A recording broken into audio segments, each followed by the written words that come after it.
Andre had been working at Wilson's Auto Repair for 5 years now. He wasn't just any mechanic. He was the one customers would wait an extra day for, just to make sure he was the one fixing their cars. There was something special about the way he worked. He didn't rush, didn't cut corners, and somehow always found the real problem, not just the symptoms.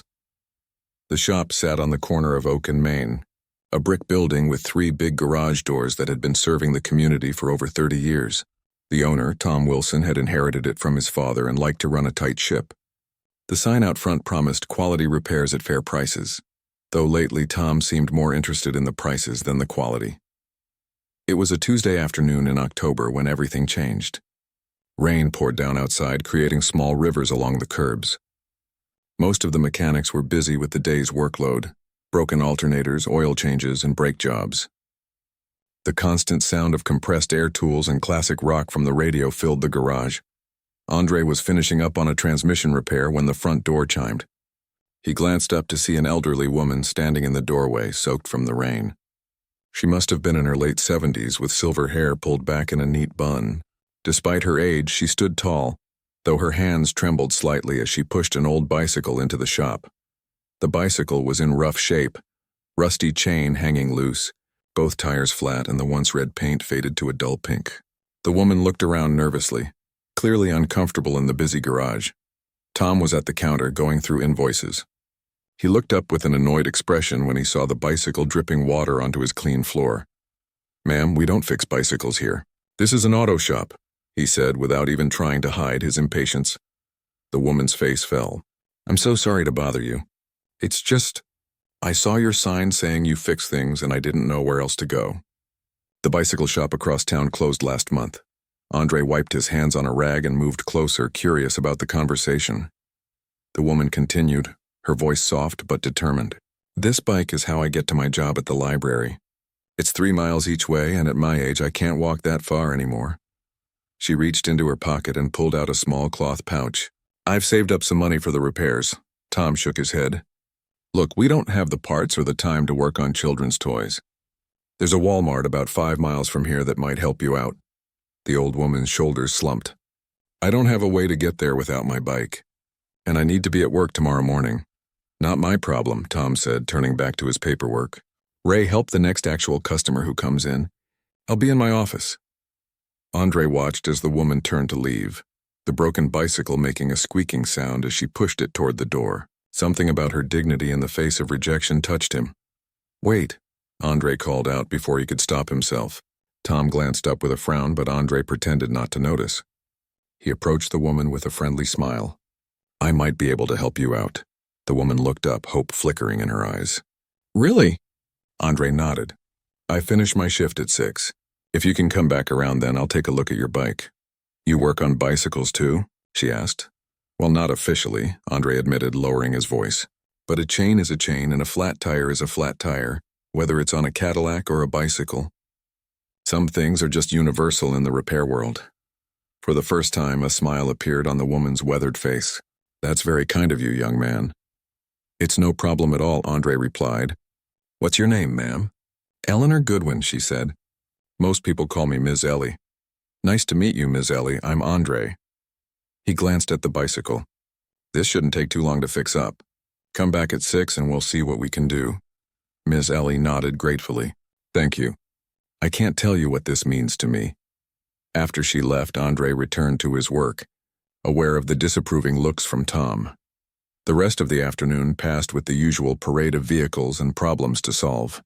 Andre worked efficiently, finishing his scheduled repairs 15 minutes before his shift ended.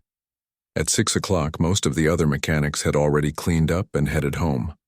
Andre stayed behind, setting up a small work area in the corner of the garage. He pulled out a toolbox from his truck, tools he'd collected over the years, separate from the shop's equipment. Ms. Ellie returned right on time, looking considerably drier than before. The rain had stopped, and the evening sun broke through the clouds, casting long shadows across the parking lot. "You're still here," she said, sounding pleasantly surprised. "Of course," Andre replied. "I said I would help, didn't I?" He wheeled her bicycle to his workstation and began examining it. The problems were exactly what he expected. A broken chain, 2 flat tires with dry rot, rusty brake cables, and bearings that needed greasing. Nothing too complicated, just neglected maintenance. As Andre worked, Ms. Ellie sat on a nearby stool, watching with interest. "Have you always been good at fixing things?" she asked. Andre smiled as he removed the old chain. "For as long as I can remember. When I was a kid, my grandfather had this old workshop behind his house. He could fix anything, toasters, radios, cars, you name it. I used to spend hours in there with him, just watching and learning. He sounds like a wonderful man." "He was," Andre said, a note of fondness in his voice. "He always told me that when you fix something for someone, you're not just repairing an object, you're helping restore a piece of their life." Ms. Ellie nodded. "That's a beautiful way to think about it." As Andre worked on the bicycle, he learned more about Ms. Ellie's life. She had worked as a school teacher for 40 years before retiring, but her pension wasn't enough to cover all her expenses. The part-time job at the library helped make ends meet. She'd been riding the same bicycle for the past 12 years. "My husband bought it for me before he passed," she explained. "He always worried about me walking alone to the grocery store." Andre listened, occasionally asking questions as his hands moved skillfully from one repair to the next. He found an old can of blue paint in his truck, left over from touching up his sister's mailbox last summer, and asked if Ms. Ellie would like her bike repainted. Her eyes lit up. "Blue is my favorite color. But isn't that too much trouble?" Andre shook his head. "Not at all.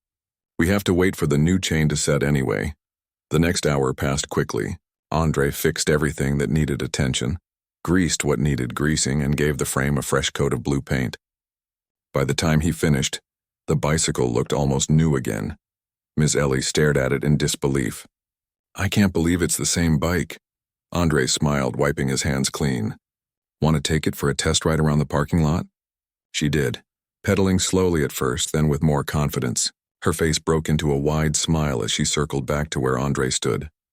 "It rides better than when it was new," she exclaimed. When she asked how much she owed him, Andre shook his head. "Nothing, Miss Ellie, this one's on me." "I can't accept that," she protested, reaching into her purse and pulling out the cloth pouch. "I have $32 saved up for the repairs," Andre gently declined. "My grandfather would never forgive me if I took money for this. Consider it a way of keeping his memory alive." Ms. Ellie's eyes welled with tears. "There aren't many people like you left in the world, Andre." What neither of them realized was that Tom Wilson had returned to the shop to pick up some paperwork he'd forgotten. He stood in the shadows of his office, watching the entire exchange through the window with growing anger. As Ms. Ellie pedaled away with a final wave, Andre began cleaning up his workspace, unaware that his simple act of kindness was about to change his life forever. The next morning arrived with clear skies, a stark contrast to yesterday's downpour. Andre pulled into the shop's parking lot 15 minutes early, just as he did every day. The familiar smell of motor oil and coffee greeted him as he walked through the side entrance, nodding hello to Pete, the oldest mechanic at Wilson's, who always arrived first to brew coffee for everyone. "Morning, Pete. How's that shoulder today?" Andre asked, hanging his jacket on the hook by his workstation. "Better than yesterday, worse than tomorrow," Pete replied with his usual humor. "Hey, heard you stayed late working on something. One of Tom's special projects?" Andre shrugged, not wanting to make a big deal about helping Ms. Ellie. "Just a small repair job." "No big thing." He was just about to grab his first cup of coffee when Tom's voice boomed from the office doorway. "Andre, my office. Now." The sharpness in Tom's tone made the other mechanics look up from their morning routines. Andre set down his empty mug and walked across the shop floor, wondering what could have put his boss in such a bad mood this early. Tom's office was small but neatly organized. Framed certificates covered one wall, while the other displayed photos of classic cars Tom had restored over the years. Behind the desk hung a large calendar with customer appointments marked in red.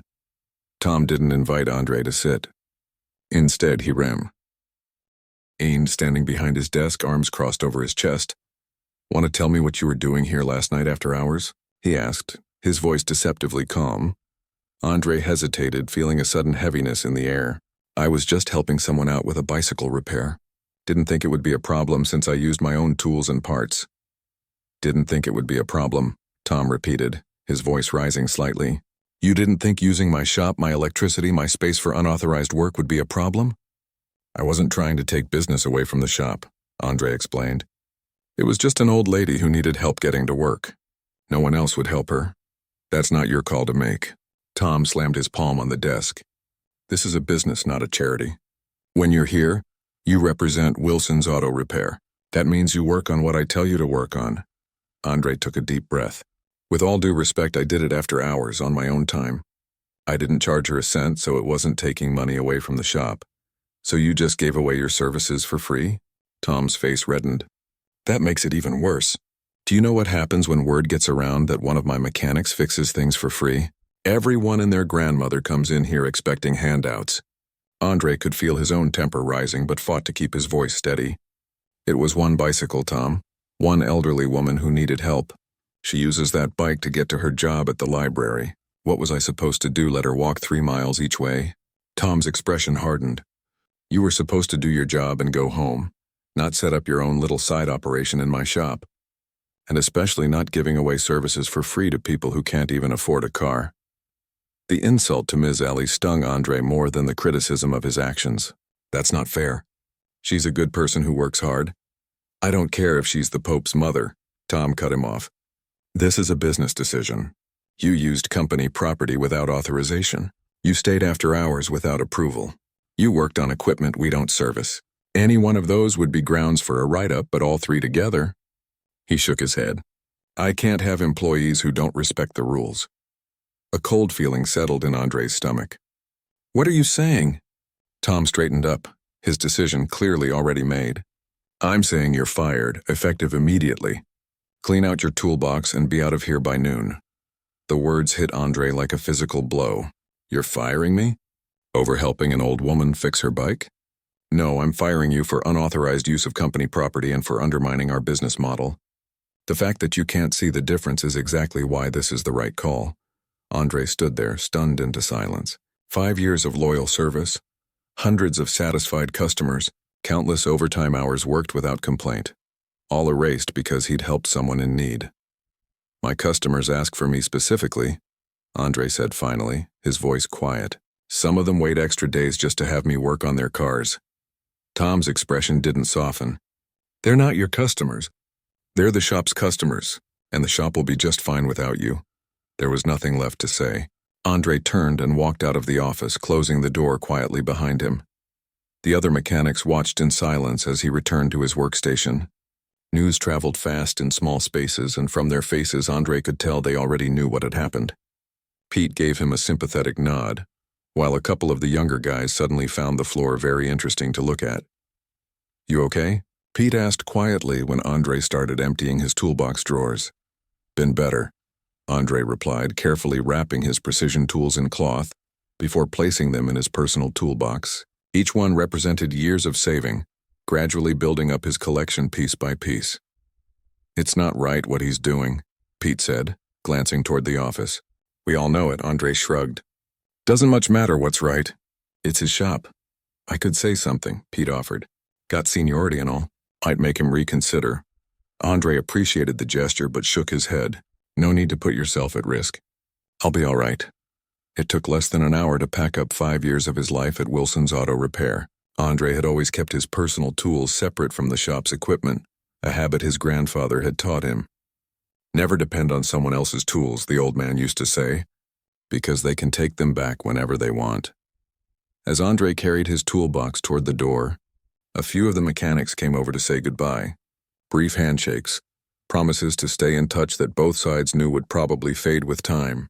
Tom remained in his office, blinds drawn. You're one of the good ones, Andre, Pete said as he walked him to his truck.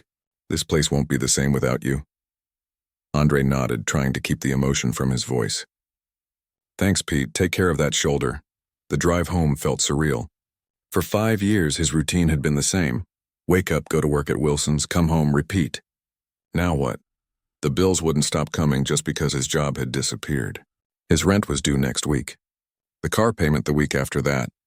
His small apartment felt emptier than usual when he arrived home.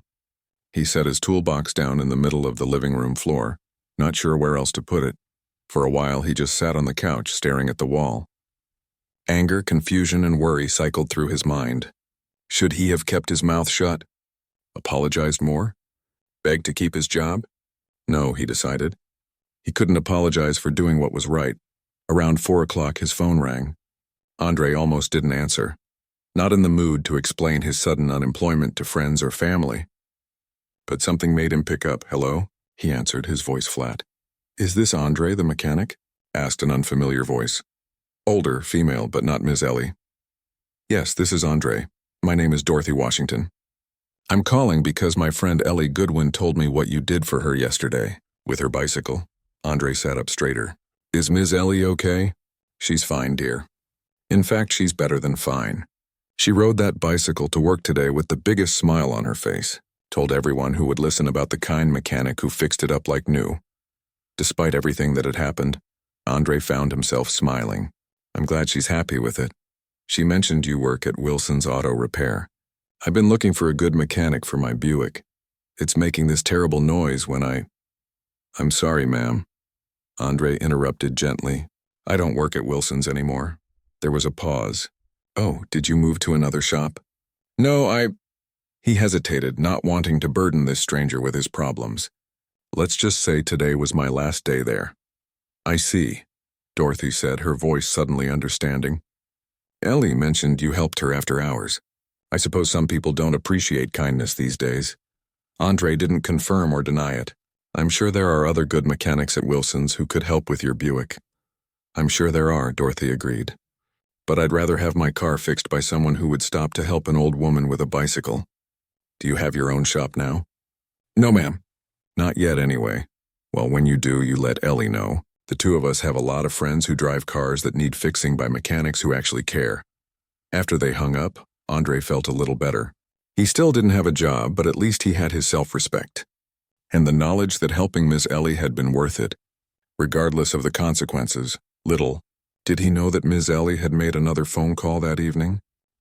One that would change the course of his life. Before the next day was through, Miss Ellie sat in her modest living room, her hands shaking slightly as she dialed the number. The newly repaired bicycle stood proudly by the door, its blue paint gleaming in the evening light. She had ridden it to and from the library today, smiling each time she remembered Andre's kindness. The phone rang 3 times before a deep voice answered. Grandmother, everything okay? Yes, dear. Everything's fine, she assured him. But I need to tell you about something that happened yesterday. Something important. Miles away in a sleek downtown office with floor-to-ceiling windows, Dion Patterson listened as his grandmother recounted her experience at Wilson's Auto Repair. At 35, Dion was the founder and CEO of Patterson Technologies, a company that had revolutionized automotive software systems over the past decade. His offices occupied the top 3 floors of a glass tower, where his team developed programs that now ran in 1 out of every 4 new vehicles manufactured in America. As Ms. Ellie described how Andre had stayed after hours to fix her bicycle, Dion's expression softened. When she explained how she'd learned from Dorothy that Andre had been fired for helping her, his jaw tightened. So this mechanic lost his job because he helped you? Dion clarified, his voice controlled but with an undercurrent of anger. Yes. According to Dorothy, who called Wilson's this afternoon asking for Andre specifically, the manager said he no longer works here and seemed quite bitter about it. Dion made a few notes on the tablet in front of him. What was his full name? Andre. Goodness, I don't think he ever told me his last nin. But he worked at Wilson's Auto Repair on Oak and Main. Don't worry, Grandma. I can find him. Dion's mind was already racing with possibilities. Tell me something. How good a job did he do on your bicycle? Miss Ellie's voice brightened. Oh, it's better than when your grandfather first bought it for me. He fixed everything, the chain, the tires, the brakes. Even painted it my favorite color. And he wouldn't take a single penny for it. After the call ended, Dion sat back in his chair thinking. His company had been looking for a head mechanic to oversee their growing fleet of test vehicles. They needed someone trustworthy, skilled, and with integrity. Someone who would do the right thing even when no one was watching. He pressed the intercom. Lena, can you come in here for a moment? His chief operations officer appeared in the doorway seconds later, tablet in hand. What's up? I need you to find someone for me. A mechanic named Andre who worked at Wilson's Auto Repair until today. Dion explained the situation. Lena nodded, already tapping notes into her tablet. Shouldn't be hard to track him down. What are you thinking? Dion smiled. I'm thinking we might have found our new head of vehicle maintenance. But first I want to meet him in person, and I think we should pay a visit to Wilson's auto repair while we're at it. The whole team? Lena asked, catching his meaning. The whole team, Dion confirmed. Call everyone. Tell them to be ready at 8 a.m. sharp tomorrow, full executive attire, and have the fleet prepared. All 7 cars? Lena raised an eyebrow. All 7, Dion nodded. I want to make an impression. Andre woke up early the next morning out of habit, then remembered he had nowhere to go. He lay in bed staring at the ceiling, mentally calculating how long his savings would last. 2 months, maybe 3 if he cut back on everything except essentials. Eventually, he forced himself to get up. No point wasting a day feeling sorry for himself. He'd need to update his resume and start calling other shops in the area. His reputation as a skilled mechanic should help. But jobs weren't exactly easy to come by these days. After a simple breakfast, Andre sat down at his small kitchen table with a notepad, listing potential places to apply. He had just finished his coffee when his phone rang. The number wasn't familiar. Hello? Is this Andre Williams? Asked a professional-sounding woman's voice. Yes, this is Andre. My name is Lena Taylor, Chief Operations Officer at Patterson Technologies. Do you have a moment to speak? Andre frowned in confusion. Patterson Technologies was one of the biggest companies in the city. Everyone knew about them. They made the software that powered modern cars. What could they possibly want with him? Yes, ma'am, I have time, he said cautiously. Excellent. I'm calling on behalf of our CEO, Mr. Dion Patterson. He would like to meet with you today, if possible. Andre's confusion deepened. Meet with me? There must be some mistake. I'm just a mechanic. Lena's voice had a smile in it. There's no mistake, Mr. Williams. Mr. Patterson is very interested in speaking with you about a professional opportunity. Would you be available to come to our offices at 10 a.m.? Still bewildered but with nothing to lose, Andre agreed. After hanging up, he stared at the phone in his hand. Patterson Technologies wanted to meet with him. It made no sense unless, could this have something to do with Ms. Ellie? He rushed to get ready, pulling out the only suit he owned, the one he'd worn to his cousin's wedding last year. It was a bit wrinkled, but it would have to do. Meanwhile, across town, Tom Wilson arrived at his shop earlier than usual. Yesterday had been a mess after firing Andre. 2 customers had specifically asked for him, and Tom had to explain that Andre no longer worked there. Both had seemed disappointed, and one had even rescheduled her appointment for next week, saying she needed time to think about it. Tom tried to ignore the nagging feeling that he might have overreacted. Andre had been his best mechanic. Customers trusted him, and that trust translated into loyal business. But principles were principles. You couldn't run a business if employees thought they could use the facilities whenever they wanted. He was unlocking the front door when he heard the sound of engines, multiple engines pulling into the parking lot. Turning around, Tom froze at the sight before him. 7 identical black luxury SUVs were entering his parking lot in perfect formation, each one gleaming in the morning sun, windows tinted just enough to obscure the occupants. They pulled into parking spaces one after another, taking up nearly half the available spots. Tom stood by the door, keys still in hand, as the driver's doors opened simultaneously. Men and women in crisp suits emerged, all wearing subtle earpieces. They moved with the coordinated precision of people used to working together. From the lead vehicle, a tall man in an impeccably tailored charcoal suit stepped out. He appeared to be in his mid-30s with the confident bearing of someone accustomed to authority. The others formed a loose semicircle behind him as he approached Tom. "Mr. Wilson?" the man asked, though it didn't really sound like a question. Tom nodded, suddenly very aware of his wrinkled work shirt and the coffee stain on his pants. "My name is Dion Patterson, CEO of Patterson Technologies." He extended a hand which Tom shook automatically, his mind racing to understand why one of the city's most prominent business leaders was standing in front of his auto shop at 8 a.m. "What can I do for you, Mr. Patterson?" Tom asked, trying to sound composed. Dion's expression remained neutral, professional. "I understand one of your mechanics helped an elderly woman with a bicycle repair yesterday evening."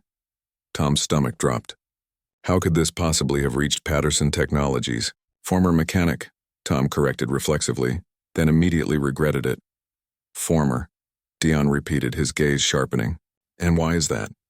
Tom straightened up, falling back on the business principles he'd cited to Andre. He was using company resources without authorization after hours. It's against policy. I see. Dion glanced back at his team, several of whom were making notes on tablets. The elderly woman in question is my grandmother, Ms. Eleanor Goodwin. The blood drained from Tom's face as the connection became clear. Eleanor Goodwin, Ms. Ellie, the grandmother of Dion Patterson, whose company was valued at over $1 billion. Your grandmother? Tom echoed weakly. Yes. She called me last night to tell me about the extraordinary kindness shown to her by one of your employees, who apparently was then terminated for that kindness. Tom fumbled for a response.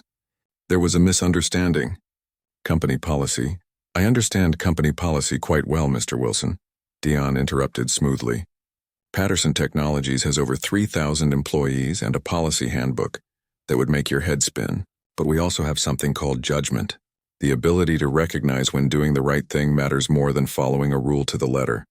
Behind him, Tom could see several of the mechanics arriving for their shifts, standing awkwardly by their cars, unsure whether to approach. Patterson Technologies has a fleet of 37 vehicles that require regular maintenance and repairs, Dion continued. We've been looking for a reliable local shop to handle that work. My grandmother's experience had me considering Wilson's Auto Repair. His expression hardened slightly. But I make it a point never to do business with companies that punish employees for acts of kindness. Tom felt sweat beading on his forehead despite the morning chill. 37 vehicles. The contract would be worth tens of thousands of dollars annually at least. Perhaps we could discuss this in my office, Tom suggested, gesturing toward the door. I'm sure we can come to an understanding. Dion shook his head. That won't be necessary. We've already made other arrangements. He glanced at his watch. In fact, I have a meeting in 2 hours with your former employee, Andre Williams. I believe he may be exactly the kind of person we want maintaining our fleet. With that, Dion turned and walked back to the lead SUV. His team returned to their vehicles with the same coordinated efficiency with which they had arrived. Within moments, the 7 black SUVs were pulling out of the parking lot, leaving Tom standing alone by the door, keys still dangling from his hand.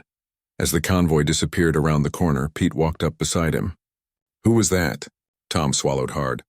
The road not taken. Andre stared up at the gleaming tower of glass and steel that housed Patterson Technologies. He had passed this building hundreds of times, but never imagined he would step inside, let alone for a job interview. He adjusted his tie nervously and checked his watch. 9:45 a.m. He was early, but somehow that seemed better than being exactly on time. The lobby was impressive, all polished marble and soft lighting, with a massive digital display showing the company's latest automotive innovations. A security guard at the front desk looked up as Andre approached. Good morning, Andre said. I have a 10 o'clock appointment with Mr. Patterson. The guard checked his computer screen, then nodded. Andre Williams? Yes, sir. They're expecting you. Please sign here. He pushed forward a digital tablet. 15th floor. The elevator will take you directly there. Andre signed in and made his way to the elevator, feeling distinctly out of place in his slightly worn suit. The other people in the lobby wore clothes that probably cost more than his monthly rent. He tried not to fidget as he rode up, wondering again what exactly a software company wanted with an auto mechanic. The elevator opened directly into a reception area where a professionally dressed woman sat behind a curved desk. She smiled as Andre approached. Mr. Williams? Welcome to Patterson Technologies. I'm Rosa, Mr. Patterson's executive assistant. She stood and extended her hand, which Andre shook. Can I get you anything? Coffee, water? Water would be great, thank you, Andre said, his mouth suddenly dry. Rosa gestured to a seating area with comfortable-looking chairs. Please make yourself comfortable. Mr. Patterson is just wrapping up a call. He should be with you shortly. Andre sat down, taking in his surroundings. Everything in the office spoke of success and precision. Through a glass wall, he could see a large conference room where several people in suits were engaged in animated discussion around a table filled with digital displays. Rosa returned with a glass of water and a tablet. While you wait, would you mind filling out some basic information? Just standard stuff, contact details, work history, that sort of thing. Andre nodded and began inputting his information. 5 years at Wilson's Auto Repair. 2 years before that at a smaller garage that had since closed down. Certification in advanced automotive electronics. Specialization in hybrid and electric vehicles. It all seemed so ordinary when listed this way. Nothing that would catch the attention of a place like Patterson Technologies. He had just finished when a door opened and a tall man walked out, followed by a woman carrying a tablet. The man spotted Andre and smiled, walking directly toward him with an outstretched hand. "Mr. Williams, thank you for coming on such short notice. I'm Dion Patterson." Andre stood quickly, nearly spilling his water as he shook the offered hand. "Thank you for inviting me, sir. Though I'm still not sure why I'm here." Dion smiled. "Let's talk in my office. Lena will join us. She's our chief operations officer." Dion's office was spacious but not ostentatious. One wall was covered in awards and recognitions. Another featured a large digital display showing real-time data from what appeared to be vehicle testing. Floor-to-ceiling windows offered a panoramic view of the city. "Please have a seat." Dion gestured to a small conference table rather than the formal desk. Once they were all seated, Dion leaned forward slightly. "Mr. Williams, do you know why you're here today?" Andre shook his head. "No, sir, I don't. I'm just a mechanic." "Just a mechanic," Dion repeated thoughtfully. "Tell me, do you know an Eleanor Goodwin?" The question caught Andre by surprise. "Ms. Ellie?" "Yes, I helped fix her bicycle yesterday." A sinking feeling hit his stomach. "Is there a problem with it?" "I can take another look." Dion held up a hand, smiling. "No problems at all. In fact, she's absolutely thrilled with your work. She called me last night to tell me all about the kind mechanic who fixed her bicycle when no one else would help." Andre's confusion must have shown on his face because Lena spoke up. "Eleanor Goodwin is Mr. Patterson's grandmother." "Your grandmother?" Andre looked between them, the pieces slowly falling into place. "I had no idea." "Most people don't," Dion said. "My grandmother values her independence. She refuses to let me buy her a car and drive her, preferring her bicycle and public transportation. Says it keeps her connected to the real world." His expression softened. "She also mentioned that you were fired for helping her." Andre shifted uncomfortably. "It wasn't exactly like that. Tom, Mr. Wilson, has strict policies about using the shop after hours. I knew what I was risking. And yet you helped her anyway," Lena noted, making a note on her tablet. "It was the right thing to do," Andre said simply.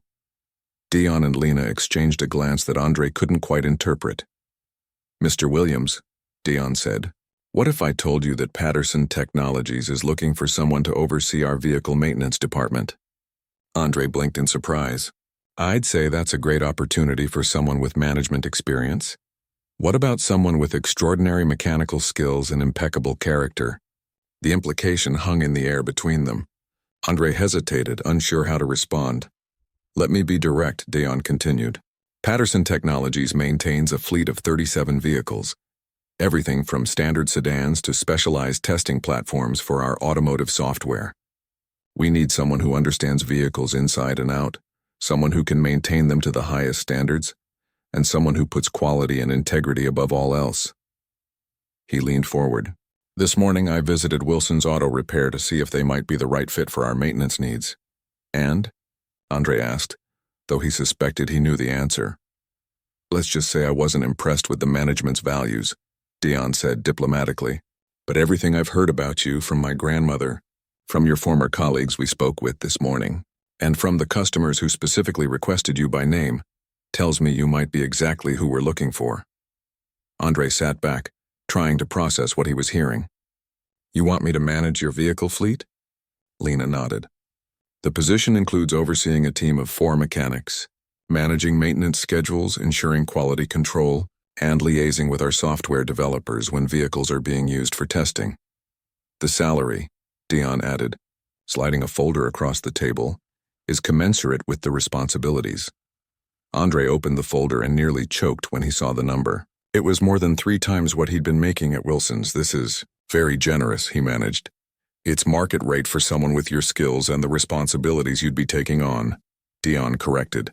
"We don't overpay, Mr. Williams, but we do value talent and integrity. Both seem to be in abundant supply with you." Andre closed the folder, still processing. "I don't have management experience. I've always just been a mechanic on the floor. Technical skills can be taught. Character cannot, Dayon said. Your actions with my grandmother showed me everything I need to know about your character. As for management, we have excellent training programs. Lena tapped her tablet. There is one more thing you should know before you decide. The position would require you to start immediately. Our previous head of maintenance left rather abruptly, and we have vehicles that need attention now. Immediately? Andre repeated. As in today? As in this afternoon, if possible, Dayon confirmed. We'd like you to meet your team and get a sense of what you'd be working with. The formal paperwork can wait until tomorrow. Andre's mind raced. 24 hours ago, he'd been a regular mechanic at a local shop. Now he was being offered a position that could change his entire career trajectory. Could I see the facility first? Andre asked. Meet the team? I'd like to know what I'm getting into before I commit. Dayon smiled, clearly pleased with the question. Absolutely. Lena, would you show Mr. Williams around the maintenance center? Lena stood. Follow me. It's in the basement level. The elevator took them down past the lobby to a sub-level Andre hadn't known existed. When the doors opened, he found himself looking at what could only be described as a mechanic's dream.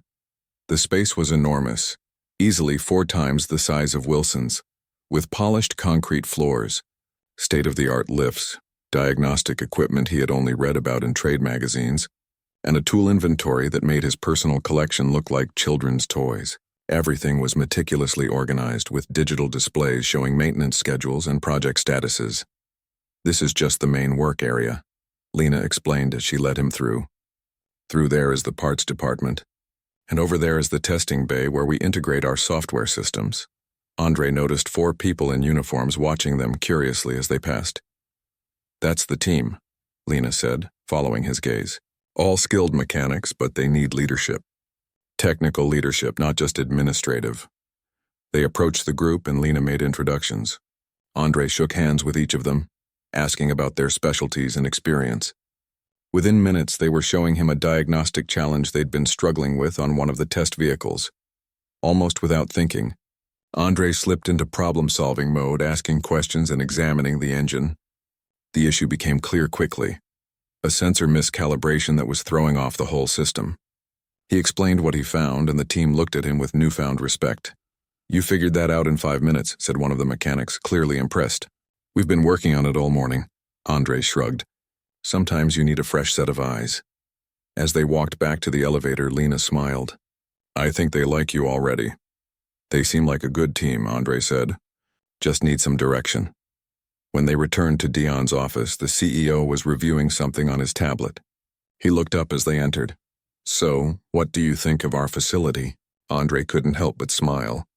It's incredible. Better equipped than anywhere I've ever worked. And the team? Skilled, motivated, just need some coordination. Dayon nodded, setting down his tablet. The question is, Mr. Williams, do you want to be the one to provide that coordination?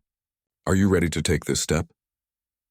Andre thought about Wilson's, about Tom's angry dismissal, about the uncertainty he had felt just this morning. Then he thought about Ms. Ellie and her bicycle, about doing the right thing even when it came at a cost. Yes, he said firmly, I'd like to accept the position. Dayon broke into a wide smile and stood to shake Andre's hand. Welcome to Patterson Technologies, Mr. Williams. I think this is the beginning of an excellent partnership. Andre shook the offered hand, still somewhat dazed by how quickly his fortunes had changed. Thank you for the opportunity. I won't let you down. I know you won't, Dayon said. After all, anyone who would risk their job to help an old woman with a bicycle isn't the type to disappoint. As Andre filled out preliminary paperwork with HR, he couldn't help but think about how one small act of kindness had led to this moment. He had simply done what felt right, never expecting anything in return. Yet somehow that single decision had opened a door he never knew existed. Meanwhile, across town, Tom Wilson stood in his increasingly empty shop, wondering why 3 more customers had just called to cancel their appointments.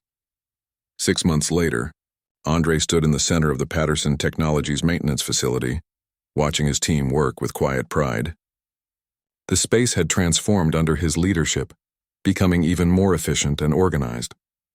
The team had grown from 4 to 7 mechanics, each specializing in different aspects of vehicle maintenance and modification. "Morning, boss," called Raj, the newest hire, as he rolled a cart of diagnostic equipment toward one of the test vehicles. "We're ready to start the cold weather simulations whenever you give the word." Andre nodded. "Let's run through the checklist one more time. I want everything perfect before we begin." His phone buzzed with a message from Lena. "Meeting in 15 minutes. Bringing the new software team down after."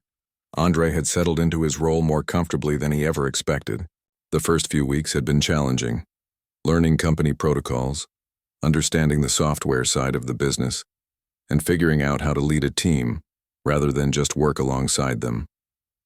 But his natural problem-solving abilities and straightforward communication style had earned him respect quickly. The maintenance department's efficiency had increased by 40% under his watch. Vehicle downtime had been cut in half.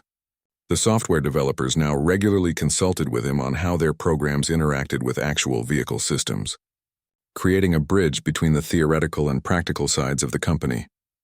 As Andre walked through the facility, checking preparations for the day's testing, he reflected on how much his life had changed. He had moved into a better apartment closer to work. His bank account had a comfortable cushion for the first time in his life. But more than the material improvements, he felt valued in a way he never had at Wilson's. His phone buzzed again, this time with a personal message from Dion. "Don't forget, dinner at Grandma's tonight at 6. She's making her famous pot roast." Andre smiled. Ms. Ellie had become like family to him over the past months. He visited her regularly, often helping with small repairs around her house or driving her to appointments when the weather was too bad for cycling. She never failed to remind him that he was the reason for her grandson's company running so smoothly. An exaggeration, but one that always made him laugh. The elevator doors opened and Lena stepped out, followed by Dion and several people Andre didn't recognize.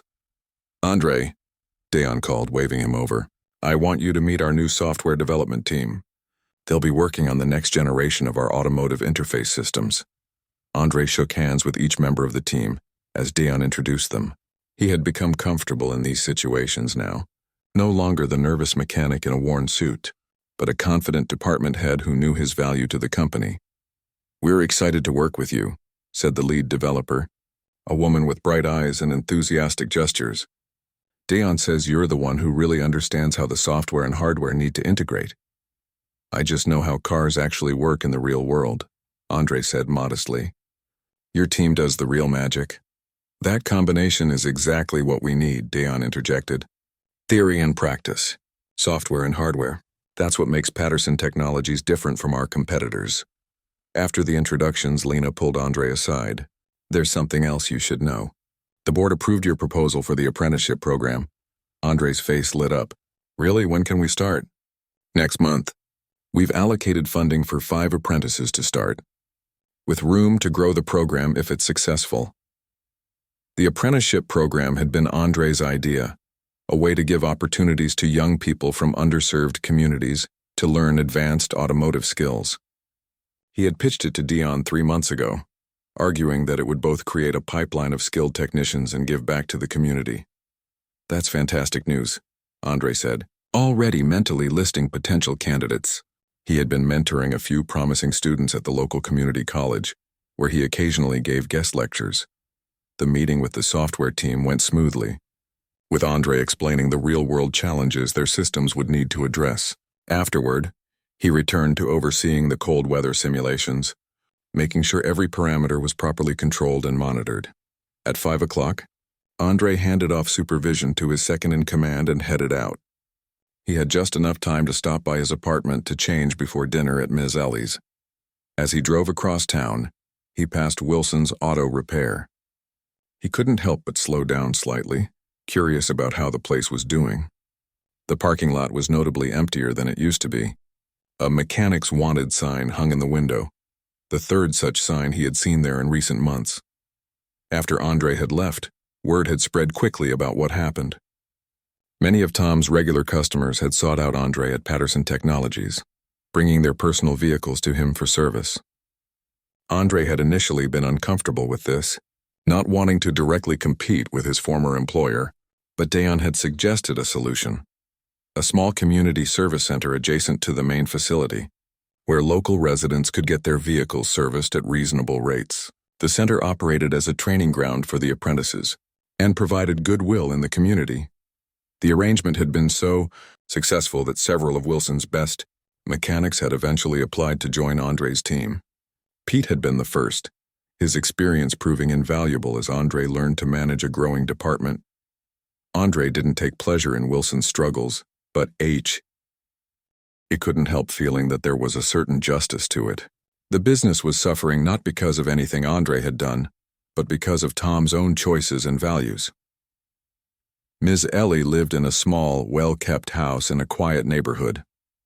When Andre pulled up, he saw Dion's car already parked outside. He grabbed the bouquet of flowers he had picked up. Ms. Ellie loved fresh flowers, and headed to the door. Before he could knock, the door swung open and Ms. Ellie stood there, beaming. "There he is! Come in, come in. You're just in time."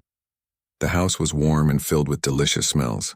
Dion was setting the table, and another elderly woman, Dorothy, Andre recognized from her voice when she had called him that day, was arranging a salad in a bowl. Dion greeted him with a handshake that had evolved into something closer to a half-hug over the months. "Good timing. Grandma was just telling Dorothy about your latest promotion." "It's not really a promotion," Andre clarified, handing Ms. Ellie the flowers. "Just expanding my responsibilities a bit." "Don't be so modest," Ms. Ellie scolded gently, arranging the flowers in a vase. "Head of vehicle operations is a big deal. My grandson doesn't hand out titles like that to just anyone." Andre had recently been given oversight of not just maintenance, but all vehicle operations at Patterson Technologies, including test driving, field trials, and integration with the software systems. The promotion had come with another substantial raise and an office on the executive floor, though he still spent most of his time in the maintenance facility with his team. "It's well-deserved," Dion said seriously. "The vehicle division has never run better. The board couldn't be happier with the results we're seeing." Dinner was relaxed and joyful, with Ms. Ellie insisting on second helpings for everyone, and Dorothy entertaining them with stories about their adventures at the library. After the meal, as they sat in the living room with coffee and Ms. Ellie's homemade apple pie, Dion brought up something unexpected. "Andre, there's something I've been meaning to discuss with you." He glanced at his grandmother, who nodded encouragingly. "We've been thinking about expanding the community service center concept." Andre set down his coffee cup. "Expanding how?" "Opening additional locations. Creating a network of service centers that operate on the same principles. Quality work at fair prices, apprenticeship opportunities for young people, and strong community connections. That would require significant investment," Andre noted. Dion nodded. "The board has approved the initial funding. Patterson Community Auto Services would be established as a subsidiary company." He paused. "We'd like you to be its president." Andre stared at him, speechless. "You'd still oversee the main vehicle operations at Patterson Technologies," Dion continued. "But you'd also build this new venture from the ground up. Your vision, your values." "President?" Andre repeated, the word feeling strange on his tongue. "Who better?" Ms. Ellie interjected. "You understand cars better than anyone, and you understand people even better than that." "That's a rare combination, Andre." "It's a big step," Dion acknowledged. "Take some time to think about it. But I believe this could be something special, a way to transform auto service the way we've transformed auto software." Later that night, as Andre drove home, his mind was racing with possibilities. From unemployed mechanic to company president in 6 months, it seemed impossible, yet here he was. He thought about the morning everything had changed, standing in the parking lot of Wilson's with his tools in the back of his truck, unsure where his next paycheck would come from. He had only been trying to help an elderly woman with her bicycle. He could never have imagined where that simple act of kindness would lead. As he pulled into his parking space, his phone chimed with a message from Dion. "By the way, if you accept the position, you get to choose your company cars. I recommend starting with 7 black SUVs. Makes quite an impression when they all arrive somewhere at once." Andre laughed out loud. 7 black SUVs. Full circle, he typed back. "I'm in, but let's make one of them blue. Ms. Ellie's favorite color." Then he got out of his car and looked up at the night sky, feeling grateful for the strange and wonderful path his life had taken. All because he had chosen kindness when it would have been easier not to. All because he had fixed an old lady's bike.